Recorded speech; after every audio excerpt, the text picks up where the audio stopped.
Hello friends, welcome to Indian study पर आपका स्वागत है। दोस्तों, जैसा कि आप सभी लोग जानते हैं कि रोज सुबह 11 बजे आप लोगों का टेस्ट चल रहा है, वो भी यूपी जेल ऑर्डर का। आप इस टेस्ट को, अगर आप दिल्ली पुलिस कांस्टेबल की तैयारी कर रहे हैं तो देख सकते हैं, यूपी एसआई वाले, रेलवे एनटीपीसी वाले और रेलवे ग्रुप डी वाले भी।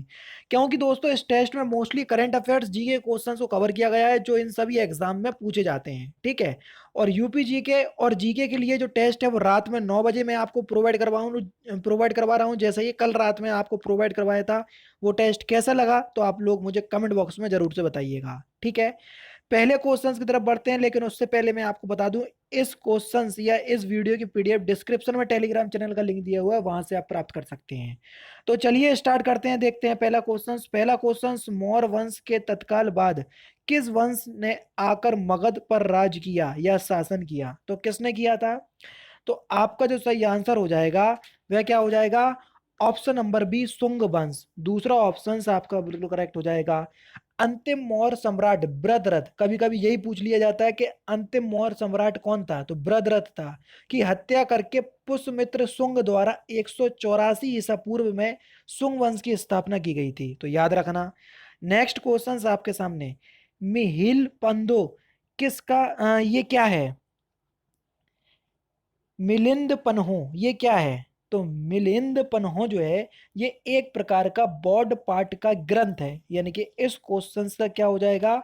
ऑप्शन नंबर डी सही आंसर होगा। चौथा ऑप्शन बिल्कुल करेक्ट। चरक किसके राज राज चिकित्सक थे?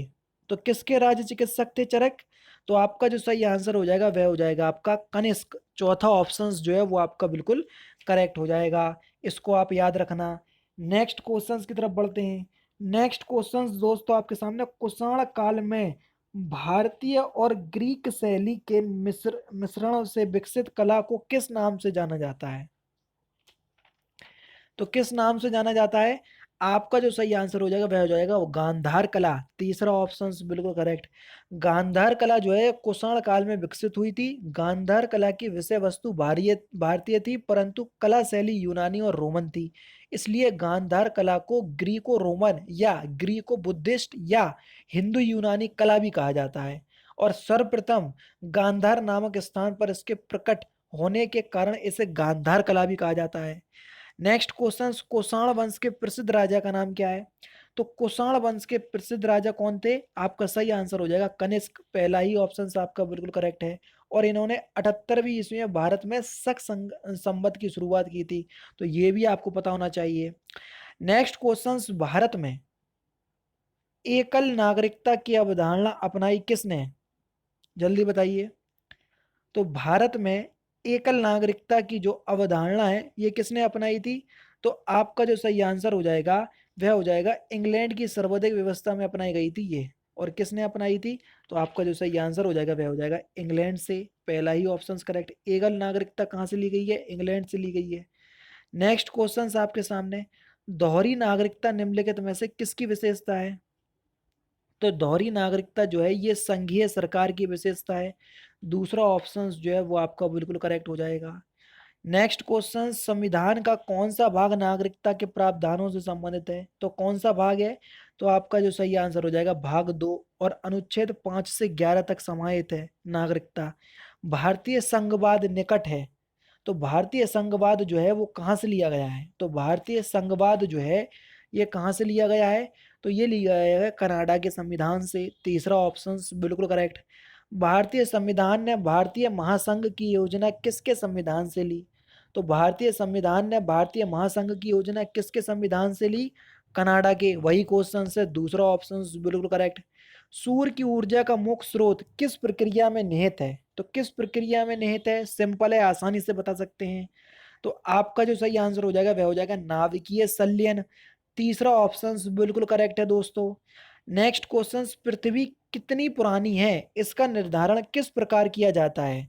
तो पृथ्वी कितनी पुरानी है इसका निर्धारण जो है ये किस प्रकार किया जाता है? रेडियोमेट्रिक काल निर्धारण से। यानी कि दूसरा ऑप्शन जो है वो आपका बिल्कुल क्या हो जाएगा? करेक्ट हो जाएगा। नेक्स्ट क्वेश्चन आपके सामने, निम्नलिखित में से किसको लाल ग्रह कहते हैं? लाल ग्रह किसको कहते हैं? तो मंगल को हम लाल ग्रह के नाम से जानते हैं। तीसरा ऑप्शन आपका बिल्कुल करेक्ट है। और नासा ने परसिवरेंस जो मिशन है वो इसी साल मंगल ग्रह के लिए लॉन्च किया, तो याद रखना ये भी, ठीक है। भारत का अंतिम वायसराय कौन था, जल्दी बताओ। तो भारत का अंतिम वायसराय कौन था, तो आपका सही आंसर हो जाएगा सी राजगोपालाचारी। तीसरा ऑप्शन आपका बिल्कुल करेक्ट है। देखो यहाँ पर ऑप्शंस में तीसरा ऑप्शन दिया इसलिए मैंने आपको बता रहा हूँ। बेसिकली देखा जाए ना तो लॉर्ड माउंटबेटन होंगे, क्योंकि दोस्तों यहाँ पर भारतीय वर्ड नहीं जुड़ा। तो भारत का अंतिम वायसराय, भारतीय वायसराय कौन था, तो वो सी राजगोपालाचार्य थे, ठीक है ना। लेकिन आप इसको तीसरा ही ऑप्शन आपका करेक्ट कीजिएगा। नेक्स्ट क्वेश्चन, पर्यटन मंत्रालय ने हाल ही में किस नाम से एक वेबिनार श्रृंखला की शुरुआत की, तो किस नाम से की, तो आपका सही आंसर हो जाएगा देखो अपना देश। तीसरा ऑप्शन आपका बिल्कुल करेक्ट है। हाल ही में ईरान के नए प्रधानमंत्री कौन बने, तो हाल ही में ईरान के नए प्रधानमंत्री कौन बने, तो आपका सही आंसर हो जाएगा मुस्तफा अल काधेमी। पहला ऑप्शन करेक्ट। पश्चिम बंगाल की सीमाएं कितने देशों के साथ लगती हैं, तो कितने देशों के साथ लगती है पश्चिम बंगाल की सीमा, आपका सही आंसर हो जाएगा तीन। कौन कौन से हैं, तो देखो बगल में तो बांग्लादेश हो गया, ऊपर नेपाल हो गया, नीचे भूटान हो गया, तो तीन देश तो हो गए, तीसरा ऑप्शन करेक्ट। आंध्र प्रदेश और तमिलनाडु के तटीय भूभाग को क्या कहते हैं, तो आंध्र प्रदेश और तमिलनाडु के हम तटीय भूभाग को क्या कहते हैं, तो आपका जो सही आंसर हो जाएगा वो क्या हो जाएगा, कोरोमंडल। दूसरा ऑप्शन करेक्ट, क्या कहते हैं, कोरोमंडल, दूसरा ऑप्शन बिल्कुल करेक्ट। निम्नलिखित द्रवों में से कौन से द्रव का बाष्पन अधिक तीव्रता से होता है, तो कौन से द्रव का बाष्पन अधिक तीव्रता से होता है, एल्कोहल का। तीसरा ऑप्शन बिल्कुल करेक्ट हो जाएगा। क्रायोजेनिक किससे संबंधित है, या किससे संबंधित विज्ञान है, क्रायोजेनिक किससे संबंधित विज्ञान है, तो आपका जो सही आंसर हो जाएगा वह हो जाएगा हाई टेम्परेचर। हाई टेम्परेचर या निम्न टेम्परेचर, जल्दी बताओ। क्रायोजेनिक, तो क्रायोजेनिक जो है वो निम्न तापमान से संबंधित है। क्रायोजेनिक का तात्पर्य निम्न तापमान से होता है। अति निम्न तापमान 0 से 150 डिग्री सेंटीग्रेड को क्रायोजेनिक तापमान कहते हैं, ठीक है। नेक्स्ट क्वेश्चन, बहुत उच्च तापमान को मापने के लिए आप किसका प्रयोग करेंगे, तो आपका जो सही आंसर हो जाएगा वह क्या हो जाएगा, बहुत उच्च तापमान मापने के लिए आप ताप विद्युत उत्तापमापी का प्रयोग करेंगे। तीसरा ऑप्शन आपका बिल्कुल करेक्ट। तारों का रंग किस पर निर्भर करता है, तो तारों का रंग जो है वो उसके तापमान पर निर्भर करता है। बहुत ही सिंपल क्वेश्चन है, ठीक है ना। पहला ही ऑप्शन आपका बिल्कुल करेक्ट हो जाएगा। नेक्स्ट क्वेश्चन, हाल ही में किस भारतीय किसान वैज्ञानिक ने बायो फर्टिलाइजर गाजर विकसित की, तो किसने की, तो आपका जो सही आंसर हो जाएगा वह हो जाएगा वल्लभ भाई वसरम भाई मरवानिया। तीसरा ऑप्शन आपका बिल्कुल करेक्ट है, थोड़ा बड़ा नाम है लेकिन याद कर लीजिएगा। इब्ने बतूता किस देश से भारत आया था, तो किस देश से आया था ये, मोरक्को से आया था। तीसरा ऑप्शन आपका बिल्कुल करेक्ट है, ठीक है ना। ने और रहला नामक जो पुस्तक है ना वो इसी की है, किसकी, इब्ने बतूता की। 106 तत्व की खोज किसने की थी, 106 तत्व की खोज, तो आपका सही आंसर हो जाएगा सी वॉर्ग। दूसरा ऑप्शन आपका बिल्कुल करेक्ट है। वर्ष 1951 में रसायन विज्ञान के क्षेत्र में नोबेल पुरस्कार से सम्मानित अमेरिकी वैज्ञानिक गलेन सीवॉर्ग कुल 10 तत्वों की खोज में मुख्य या सहायक खोजकर्ता की भूमिका में रहे। तत्व 106 उन 10 तत्वों में से एक है। इस तत्व को सी वॉर्गियम के नाम से भी जाना जाता है, ठीक है। और इस तत्व का जो प्रतीक है वो Sg है और परमाणु क्रमांक 106। तो इसलिए जो तत्व 106 है ना उसकी खोज जो है वो सी वॉर्ग ने की थी। मोहनजोदड़ो का सिंधु घाटी सभ्यता स्थल किस देश में है, तो किस देश में है, तो आपका सही आंसर हो जाएगा पाकिस्तान। पाकिस्तान के लरकाना जिले में है। नेक्स्ट क्वेश्चन, भारत के राष्ट्रगीत की रचना किसने की थी, तो किसने की थी, बंकिम चंद्र चटर्जी ने की थी। दूसरा ऑप्शन बिल्कुल करेक्ट। बाबर ने अपने अनुभवों का वर्णन किया, तो बाबर ने अपने अनुभवों का जो वर्णन है ना वो किसमें किया, आपका सही आंसर हो जाएगा तुजो के बाबरी, जो कि तुर्की भाषा में लिखी गई है। सही बात है जी, बताओ। पहला ऑप्शन, देखो मुगल साम्राज्य के संस्थापक बाबर ने अपने अनुभवों का जो वर्णन है वो तुजू के बाबरी में लिखा है। पहला ऑप्शन आपका बिल्कुल करेक्ट। किस में युग्म को कोदविद को प्रोथेलस कहते हैं, तो किस में कहते हैं? तो आपका जो सही आंसर हो जाएगा वह हो जाएगा टेरिडोफाइटा, पहला ही ऑप्शन करेक्ट। निगम कर संघ द्वारा लगाया जाता है और उसका विनियोजन कौन करता है? तो इसका विनियोजन जो है ना, ये राज्य और संघ दोनों के द्वारा किया जाता है, तीसरा ऑप्शन बिल्कुल करेक्ट। व्यक्तित्व प्रयोज आय होती है, व्यक्तित्व प्रयोज आय कौन सी आय होती है? तो आपका सही आंसर हो जाएगा व्यक्तित्व आय और प्रत्यक्ष करों के अंतर के बराबर। भारत की राजकोषीय नीति में निम्नलिखित में से कौन सा उद्देश्य शामिल नहीं है? तो कौन सा उद्देश्य शामिल नहीं है? अंतर्राष्ट्रीय व्यापार का विनियमन, चौथा ऑप्शन बिल्कुल करेक्ट। सरकार के व्यय, कराधान और उधार लेने से संबंधित नीति क्या कहलाती है? तो इस नीति को हम क्या कहते हैं?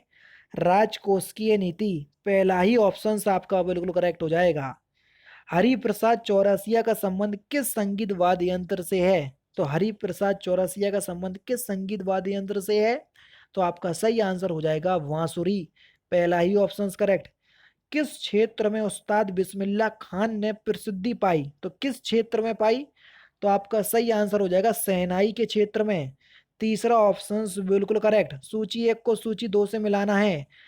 असद अली खां, असद अली का खां का जो संबंध है वो किस क्षेत्र से है, वही आपको बताना है। बहुत बढ़िया क्वेश्चन है ये, 61। तो असद अली खां का संबंध है आपका वीणा से। मल्लिका अर्जुन शास्त्रीय संगीत, बिस्मिल्लाह खां शहनाई और टी एन कृष्णन वायलिन। तो आपका सही आंसर क्या हो जाएगा? 4 3 1 2, कौन से ऑप्शंस में दिया देखो? तो आपके दूसरे ऑप्शंस में दिया 4 3 1 2। कला की बंगाल शैली का अग्रदूत कौन था? तो कला की बंगाल शैली का जो अग्रदूत था वो कौन था? आपका सही आंसर हो जाएगा ऑप्शन नंबर डी, अविंद्रनाथ ठाकुर, चौथा ऑप्शन बिल्कुल करेक्ट है। कौन सा चौथा ऑप्शन? लास्ट क्वेश्चन, नोबेल पुरस्कार पाने वाले प्रथम भारतीय कौन थे? इस क्वेश्चन का आंसर आप मुझे कमेंट बॉक्स में बताएंगे। और अब आप लोगों के पास टाइम नहीं बचा हुआ है, केवल 3 महीने के लिए मैं टारगेट बैच लेकर के आ रहा हूं जिसमें आप लोगों की प्रैक्टिस करवा सकूं। और ये जो आपकी श्रृंखला है अब ये नए सिरे से स्टार्ट हो जाएगी, क्योंकि 100 वीडियो आपकी हिंदी की हो गई, उसके बाद 75 वीडियो आपकी जीके की हो गई, कई वीडियो मैथ की भी, रीजनिंग की भी हो गई। अब नई श्रृंखला आपकी स्टार्ट हो जाएगी जो कि टारगेट वाली रहेगी, ठीक है ना? तो आप लोग प्रैक्टिस करते चलो, बहुत सारी वीडियोस मैं आप लोगों को प्रोवाइड करवा रहा हूँ, बस आपका काम है पढ़ना। वीडियो अच्छी लगे तो वीडियो को 500 लाइक तक जरूर पहुंचाइएगा। तो दोस्तों फिलहाल की वीडियो में सिर्फ इतना ही। अगर आपको वीडियो पसंद आए तो प्लीज़ दोस्तों वीडियो को लाइक कीजिए, शेयर कीजिए और साथ ही साथ हमारे चैनल को सब्सक्राइब करना ना भूलें, क्योंकि मैं रोजाना इसी तरह की वीडियोस आप लोगों के लिए लाता रहता हूँ। नमस्कार दोस्तों, जय हिंद, जय भारत।